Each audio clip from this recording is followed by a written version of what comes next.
What up, Cavs Nation? I'm your host, Ethan Sands, and I'm back with another episode of the Wine and Gold Talk podcast.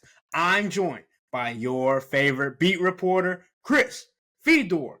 And Chris, we are coming to you guys after another win for the Boston Celtics. It's now 3-0 going into Game 4 in Dallas. Chris, I mean, we're in uncharted territory now. This is something that not even Kyrie Irving has come back for before. What are we talking about when we talk about this series, when we talk about the Dallas Mavericks and the Boston Celtics, and what you've seen so far, and what it's going to take for the Mavericks to come back, if that's even possible? No, it's not possible. And I've been taught a long time ago, never say never, but this isn't happening. It's never happened before, and it's not going to happen against a historically great Boston team. And I think that's the thing that stands out to me. All of their numbers throughout the course of the regular season, we understand that the playoffs are different than the regular season, but all of their numbers throughout the course of the regular season pointed to them being a historically great team. They do things that a lot of teams can't do on the offensive end with their 5-out, with their drive and kick game, with as much shooting as they have, with the number of 3-point shots that they're willing to take. They can do things defensively that not a lot of teams can do based on the personnel that they have, because of the size of their wings, because of the switchability of their players, because of the point of attack defenders that they have with Jaylen Brown and Derek White and Drew Holiday. So to me, this was a mismatch going in, and for it to be 3-0 Boston is not all that surprising to me. Maybe I thought Dallas would have been able to put up more of an offensive fight. To me, that's been a big story in this series so far, is that, Dallas just doesn't have the kind of offensive firepower or weaponry to hang with Boston. And look, not a lot of teams do.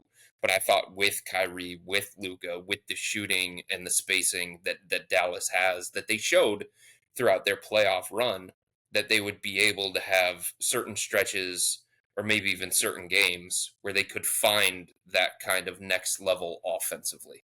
But they haven't been able to find it, not against this caliber defense of Boston, with or without Porzingis.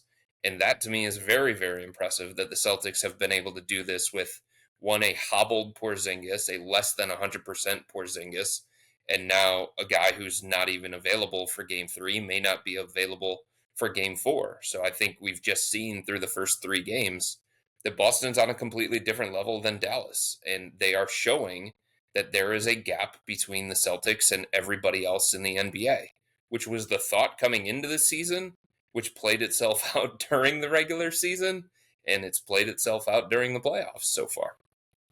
Yeah, I mean, Dallas has yet to score 100 points in this NBA Finals. Like, tonight was the most that they've scored. They scored 99 points. They scored 98 in Game 2 and 89 in Game 1. So you think about that. And obviously, Kyrie Irving had not been playing to his standard when it comes to the NBA Finals. But today, that wasn't the case. Kyrie Irving played 45 minutes. He was 13 of 28. Sure, the shooting percentage could have been better, but he was 4 of 6 from three-point range, made all 5 of his free throws, and had 35 points.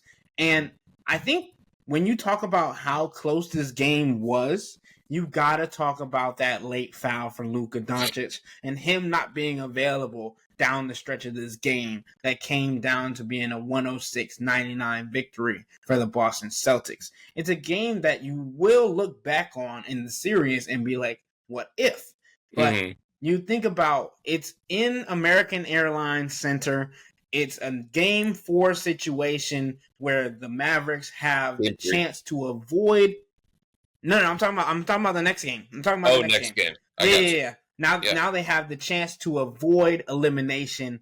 What do you think it's going to take, knowing how much that Kyrie and Luka put in? They had 35 and 27. They combined for that much. Like they are the two guys that you look for. What is it going to take for Dallas to pull out Game 4 and avoid getting swept by the Boston Celtics? Well, I think it's going to take Dallas playing to a level that they haven't shown that they're capable of playing to in this particular series against this particular opponent in this particular matchup. And it's going to take Kyrie Irving and Luka Doncic being great together at the same time for 4 quarters. That's what it takes to take down greatness. If you think about the Cavs comeback from 3-1 against the historic Golden State Warriors, Kyrie Irving and LeBron James together took their game to a completely different level. So, Luka, Kyrie, they're going to have to outplay not just Jason Tatum and Jaylen Brown, but essentially the Boston Celtics. Like, they need to be looked at as the two most impactful players on the floor in game 4. And if they're not 1 and 2 in that particular category, it's going to be hard for Dallas. And that's the problem with this series.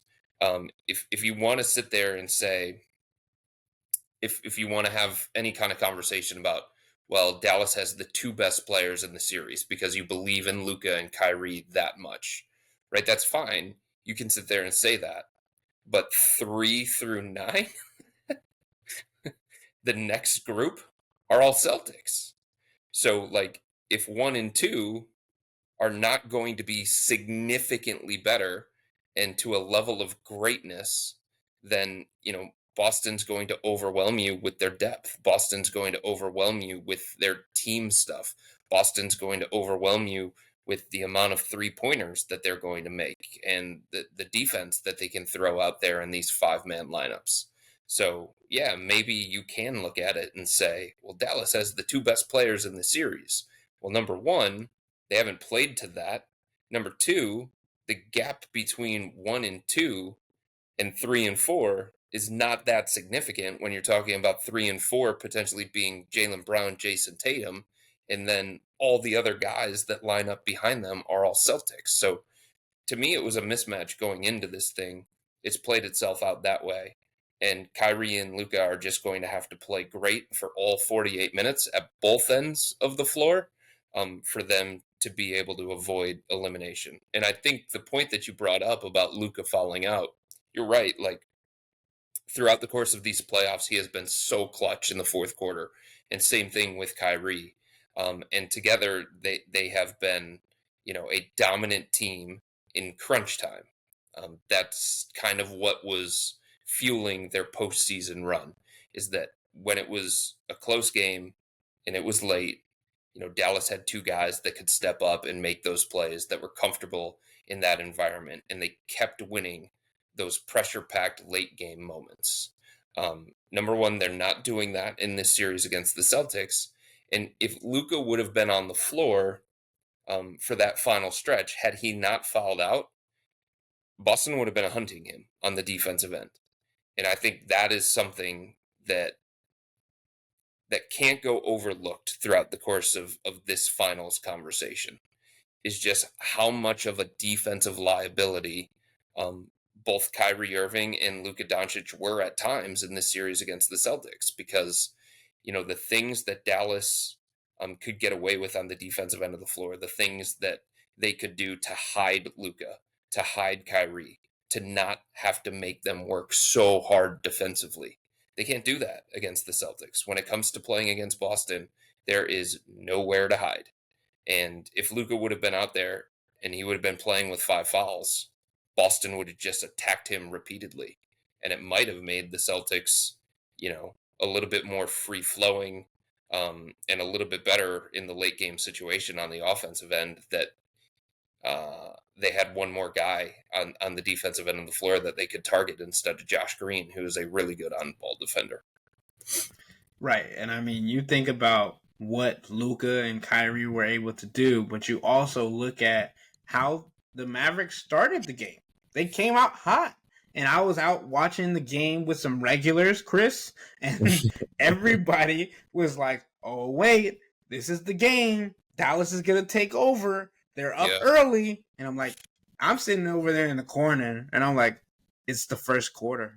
Like, what are we talking about? Like, the Celtics are known to play with their food. And this is the one series where they haven't played with their food for an entire game. They've played with their food for a quarter, maybe a half, And then they're like, okay, well, we are who we are. Let's do what we do. And Yeah. I remember Drew Holiday talking about it in one of his press conferences, and he was like, we have maybe 5, 6 all-stars on our team at a time. So Right. if you want to turn off one of our valves and say, all right, we're going to deny this player the ball and not allow him to do what he does, then you have Drew Holiday. You have Derek White. You have even Al Horford at times. The Cavs saw it in their series. Al Horford can do his thing.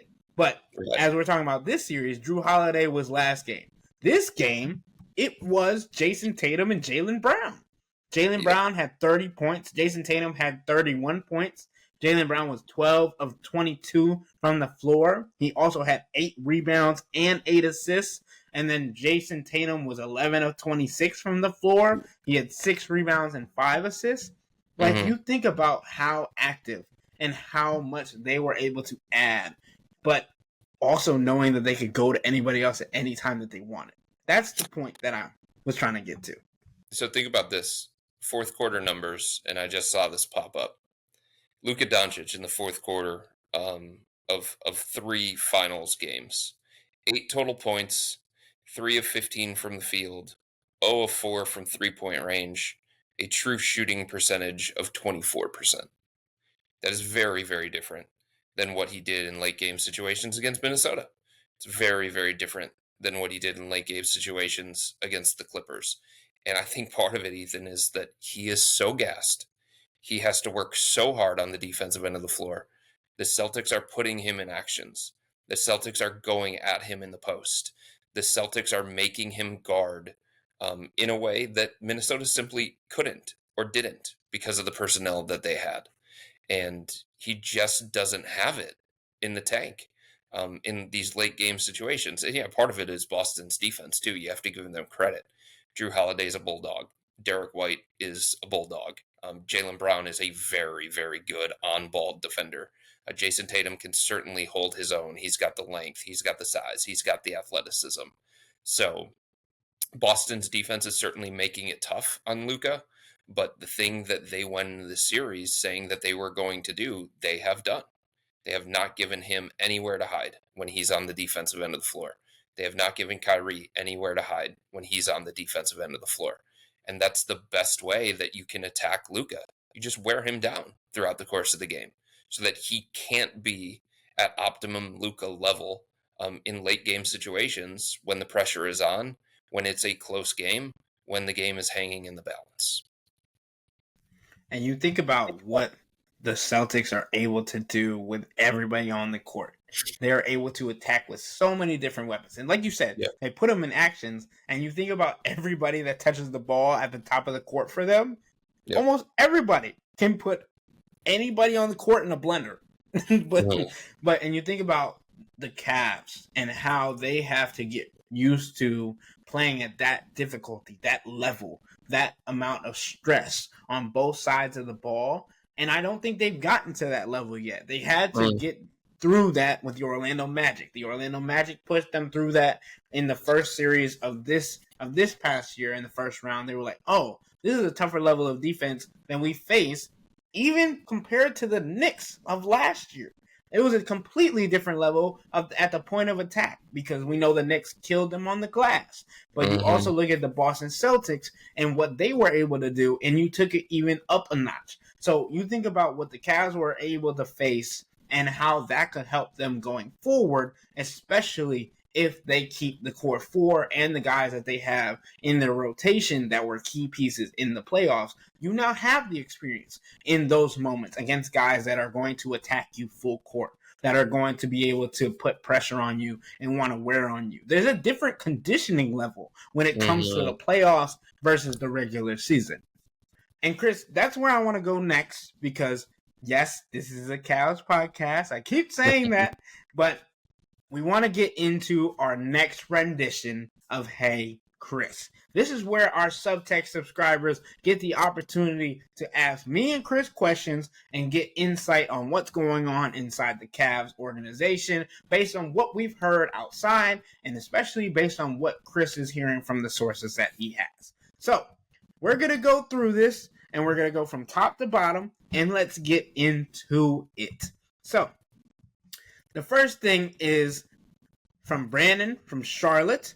He says, if the Cavs keep the core four, do you see them making a change at the 3 with MLE or small trade? I love Max, but with the guard size, he can no longer be the 3.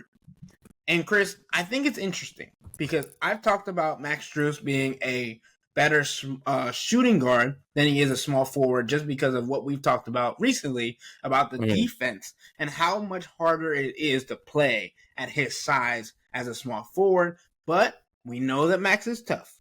We know that he loves to get down and dirty and do the dirty work that he needs to.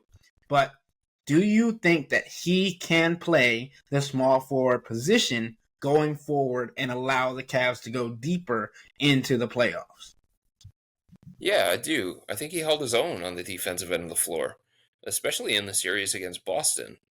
I never looked at that series against Boston and said, oh my God, like Max Strus is getting killed by Jason Tatum. Max Strus is getting killed by Jaylen Brown.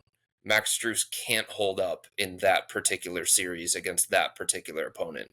And if you flash it forward to next year or the year after, he's going to be a complete liability if the Cavs are going to keep him starting at the small forward spot. That is the hardest spot in the NBA, Ethan, to fill. It is the most valuable spot in any team's roster construction. It is one that is going to be costly in free agency. It is one that is going to be competitive in free agency. It is one that is going to be costly in a trade if the Cavs want to go that direction. So, two-way wings with size and shooting ability are at a premium in the NBA. And the odds of the Cavs finding one that can be better, more impactful than Max, or make the roster make a little bit more sense from a size perspective. The odds of the Cavs finding that player that fits that profile in this year's free agency class, with the mid-level exception, which is the most that they're going to be able to offer, I don't see it happening. Again, you never say never. There are always opportunities to try and enhance this roster. The Cavs are going to explore those opportunities, but is Kelly Oubre a significant upgrade? No. I don't think so. Is Derek Jones Jr. a significant upgrade? Are we talking about starters right now? I mean, that's what the Cavs are looking at in terms of Right. free agency. Those are the names that are going to be in that price range that occupy that particular spot. Yeah, Derek Jones Jr. has more size. He has more length. He probably has more defensive chops. But you see the way that Boston's basically ignoring him. He can only shoot from the corners. He can't shoot above the break.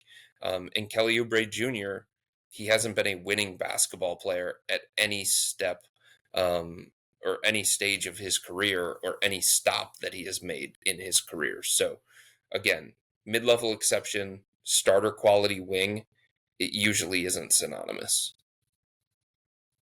I mean, you mentioned Derek Jones Jr., and I mean, he's in the starting rotation for the Dallas Mavericks right now in the NBA Finals, and he played less minutes than 3 other people off the bench for the Dallas Mavericks. So that should tell you how much the Dallas Mavericks not only trust but also understand what the defense is doing against him on that capacity. But I also wanted to ask you, Chris, and this is not from the subtext, this is from me.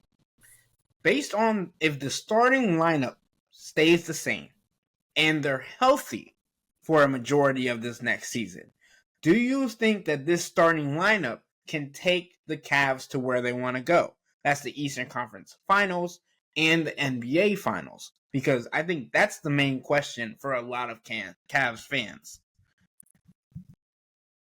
I have clear concerns when it comes to the makeup of their starting lineup. And it doesn't have to do with Max Strus so much at the small forward spot. It's about more of the combination of Evan Mobley and Jared Allen. I think you're seeing it in the NBA playoffs. Shooting, spacing, offensive upside. playing those guys together for significant stretches throughout the course of a game or throughout the course of the season, I think it's going to limit the ceiling that the Cavs have on the offensive end. I think that's hard to scheme around. I think that's going to be hard for whoever it is that takes over as head coach, to make this offense more innovative, more creative, more dynamic. Because I think there are limitations to the combination of Jared Allen and Evan Mobley because of the lack of spacing, because of the lack of shooting, because they both want to play in the same space on the floor. They both want to occupy the same space on the floor. And it creates congestion, and it gives an opposing defense a different way to scheme against the Cavs offense. Now, you can sit there and you can say that a more creative offensive mind is going to build things into the offense where when the first action is taken away, the offense isn't going to bog down the same way that it did in the JB Bickerstaff era. You can sit there and you can say that. Maybe a better offensive mind finds a way to make things easier on these players. Maybe a better offensive mind puts in a system that the players believe in more, and confidence is going to matter when it comes to an uptick on offense. But these two guys together, playing long minutes together, I just don't think that that is going to be a viable pairing in a playoff environment. Derek Lively and Daniel Gafford don't play together for the Dallas Mavericks, right? Al Horford doesn't play with Kristaps Porzingis. Kristaps Porzingis doesn't play with Xavier Tillman or somebody like that. It's four shooters surrounded by one big. And when you have that kind of makeup with your roster, I think it leads to a more dynamic offense. I think it leads to a more creative offense. I think it leads to a more explosive offense. And until the Cavs are going to commit to that style of play more frequently than what they do, I think it's going to be hard for them to be the offense that they would need to be in a 7-game playoff series against elite defensive teams. And I was talking about this with Justin Rowan, who is a part of the Cavs media family. And he actually had this list of different statistics of these different playoff stats versus combos and all of these different things. Yeah. And I want to walk through it with you because I think it's interesting and I think it's worth talking about. And you were talking about the time where Evan Mobley and Jared Allen are on the court at the same time. And when you look at the big data and you look at Mobley and Allen together, the team had a 116.9 offensive rating, 116.9, and a 111.4 defensive rating for a 5.6 net rating. So that's actually better than the net rating for the Cavs had with just Allen or with just Mobley. And then you look at the playoff data, and it's also kind of the same, but you understand that the net rating is going to be negative because there's not as much Allen data and all of that stuff.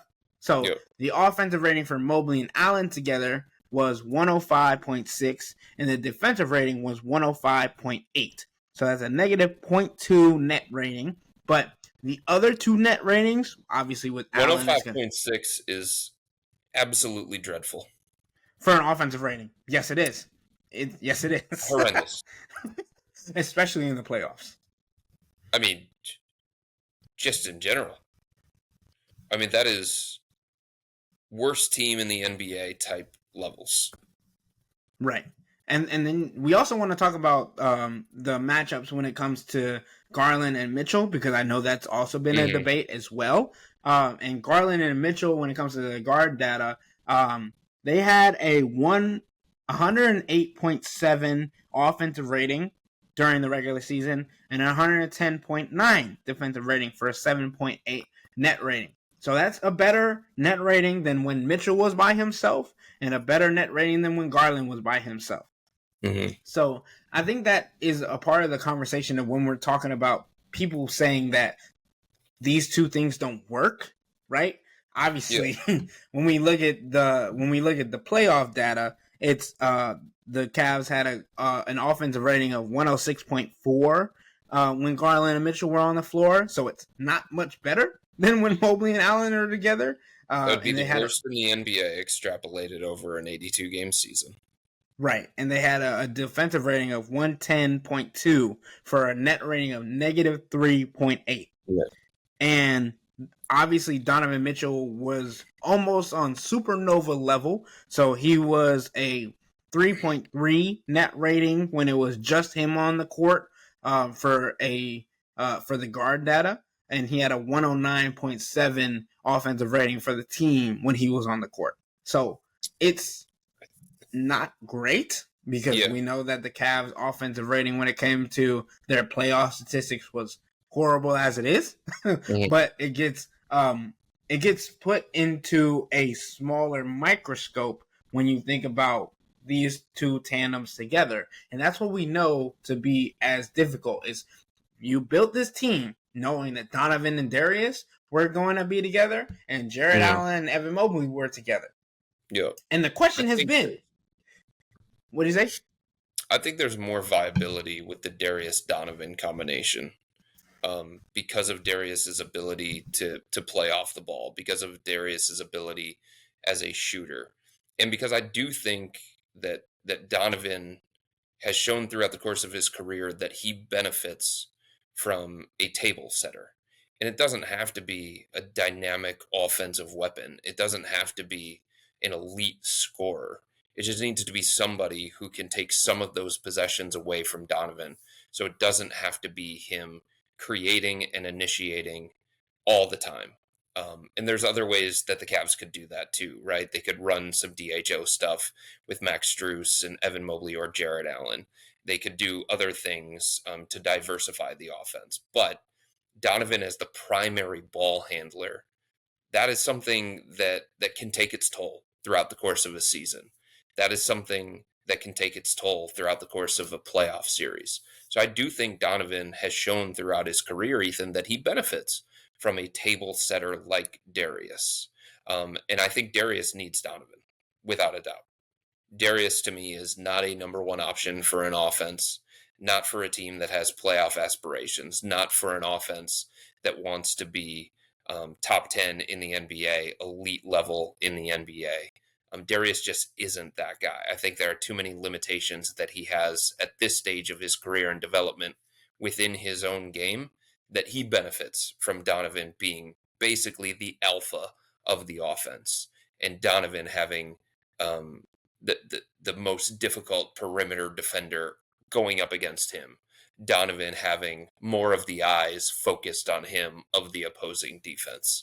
I think whatever the numbers will say, and I think the numbers have actually backed this up, but Darius to me is just not ready at this stage of his career to be the lead dog on the offensive end. So I think Donovan benefits from Darius, and I think Darius benefits from Donovan. And I don't think they get in the way of each other's success or the team's success as much as Jared Allen and Evan Mobley seem to get in the way of one another. And I think Darius Garland should take a page out of Kyrie Irving's book and do the opposite. Because you look at how close Darius Garland is to wanting to be that guy. He's a guy that thrives off confidence. He thrives off happiness. He thrives off joy. We've talked about that and an abundance this season. And having Donovan Mitchell speak life into you during the games, after the games, all of that stuff, you understand how much he wants to see him win and how much you want to see them win together. And Kyrie Irving wanted to be that guy. Kyrie Irving wanted to go out on his own and figure out if he was going to be that guy. And that didn't work out for Kyrie. He ended up back in Dallas and realized that he could possibly be the best number 2 in NBA history. And sure, Darius Garland could use that as a ceiling, maybe even not even so. Like, that's what he could aim for. But Darius understanding what his role could be on the Cavs team early on in his career, understanding that he is a capable scorer, that he is someone that Donovan Mitchell also needs. Because if we look back to the Kyrie Irving and LeBron James situation, LeBron needed Kyrie as much as Kyrie needed LeBron.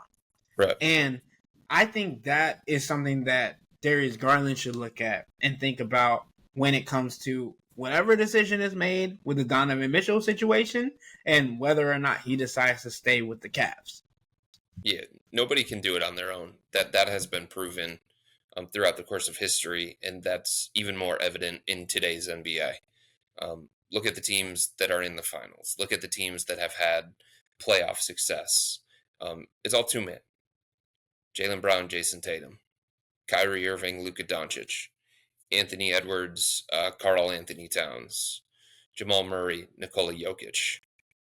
One-man shows. Like, nope. Not going to happen. So I'm with you. I think Donovan needs Darius. I think Darius needs Donovan.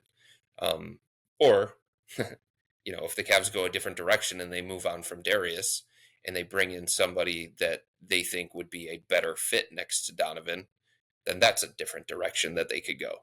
Either way, the idea is the same of finding Donovan a capable, talented running mate so that it can be him and whoever else it needs to be to take this team into the future if he signs that extension.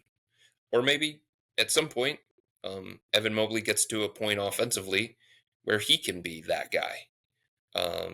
Obviously, the Cavs are hoping that happens.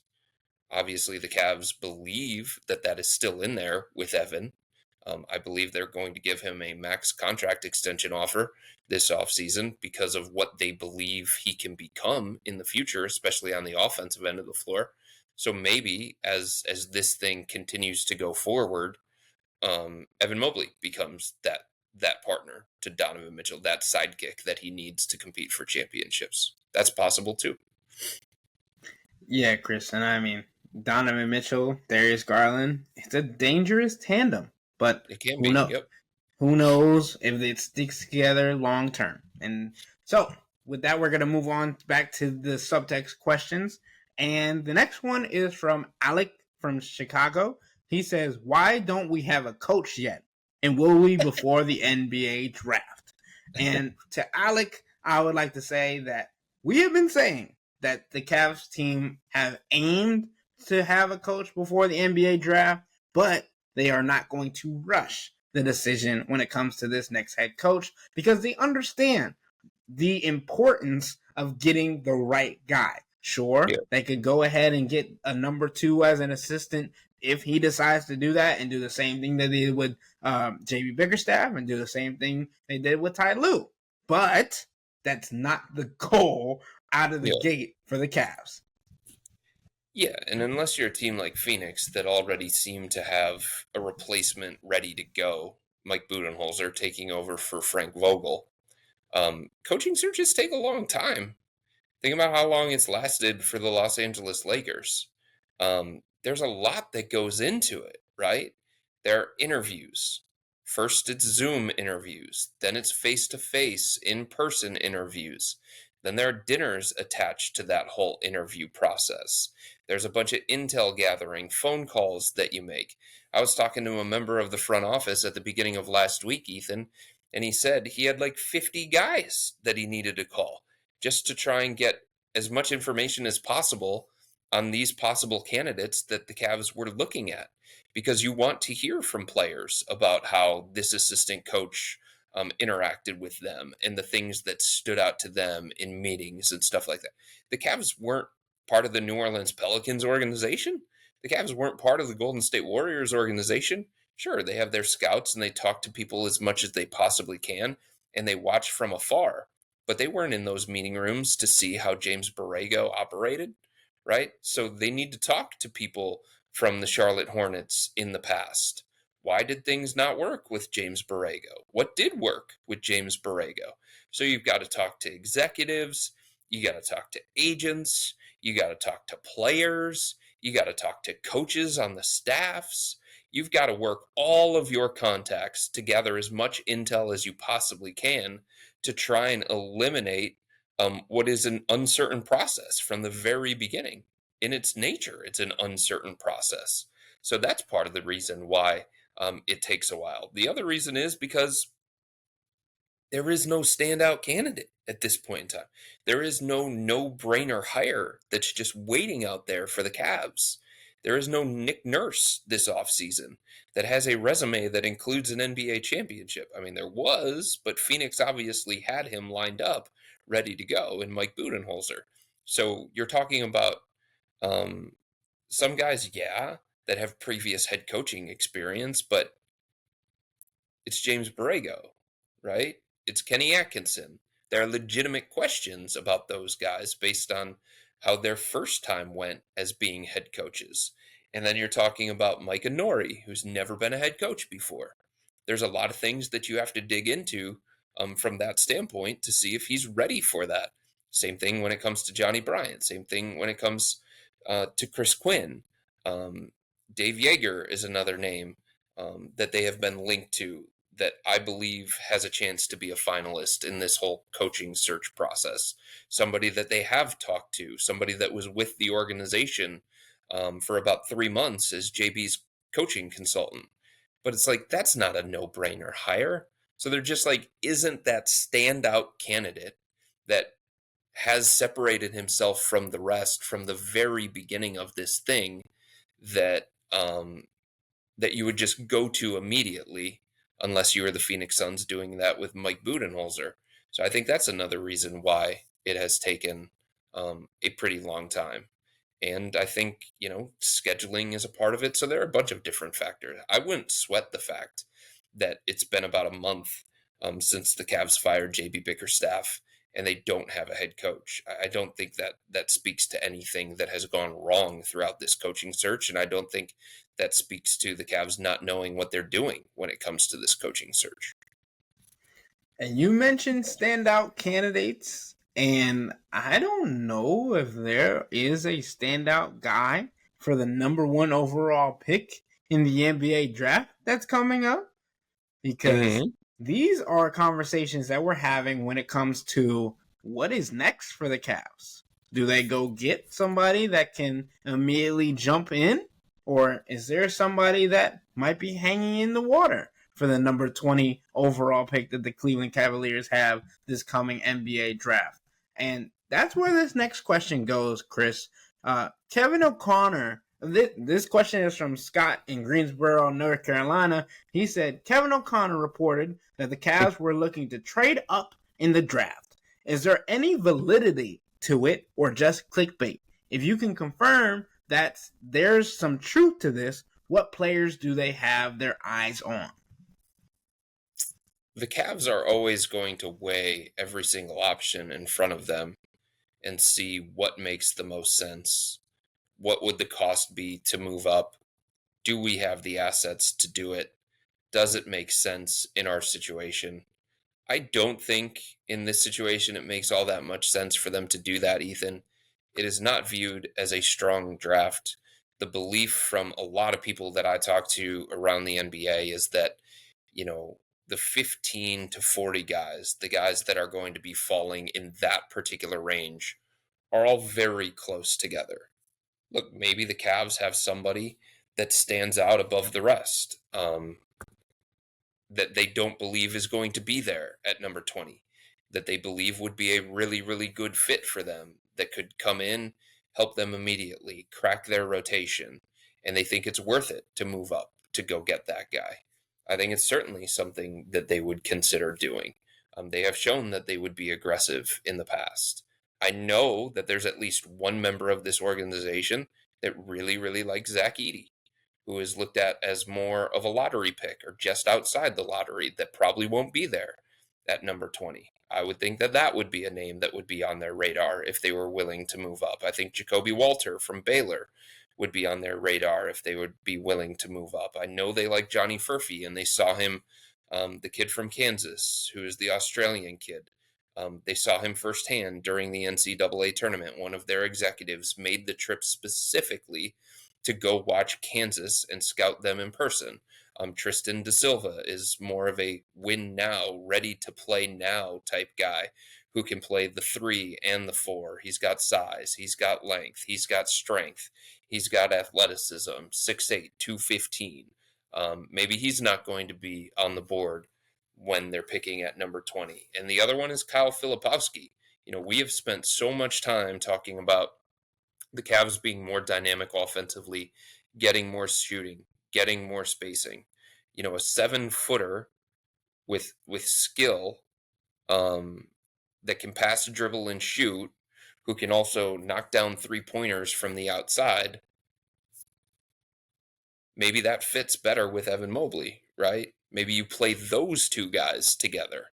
So the setup is, more shooting surrounding Evan. Whoever is the 5 in that situation, whether it's Filipowski, whether it's Evan, that doesn't matter anymore because it's more about the skill set. So maybe he's not available at number 20, and they think that he would be worth moving up for. I get the sense that they have enough different guys that they like in the 20 range that they'll be able to stay put and get somebody that they value, get somebody that they believe will be an asset moving forward, maybe even be able to help them immediately depending on the guy and depending on the other moves that are made throughout the course of this offseason. It would probably take some subtractions from this roster for that to happen, for the number 20 pick to come in and crack the rotation right away. But they could subtract from this roster this offseason. They could also add to this roster this offseason. There's a lot of different ways that they can go. So I don't think it makes all that much sense to give up an asset or two to move up a couple of spots. But look, if there's a guy that the Cavs feel like is on a different tier than the ones that are going to be there at number 20, I definitely think they would explore that. Chris, I'm very tempted to end this podcast with a rant from one of our subtexters because I know how much you love the chaos. This one has to do with a whole lot, to be fair, but okay. I wanted to get your idea if you want to just wrap it up or if you want me to read this and see what everybody else thinks, because this is a long one. Okay. I would love to hear a rant. I'm always on board with that. Okay. All right. This is unnamed. Of course it is. Of course it is. But it starts with, Mr. Fedor, please tell your young friend, Mr. Varden, that he did okay. But if CNN wants to discuss Jerry West's greatness, for God's sake, have it be someone who was at least alive when he played. Ask Larry Bird, Kareem, Oscar, or anybody as old as me, like Breen or Pluto, or hell, ask me. Don't compare Jerry West to Kawhi Leonard. No. Hate to say it, but Curry, he's your answer. Somebody with little athleticism, but who can wipe you out in a minute. You young people, with a rolling eyes emoji. By the way, that 1971-72 Laker team, hated them. Was one of the greatest teams in NBA history, very close to the team that lost to the Knicks in 1970, but this one, 69-13 record, had a shocking 33-game winning streak that I doubt can ever be repeated. Unreal roster: Chamberlain, West, Elgin Baylor, Jig McMillan, Happy Hairston, Gail Goodrich. Really couldn't stand him. Know who player number 10 was? Pat Riley.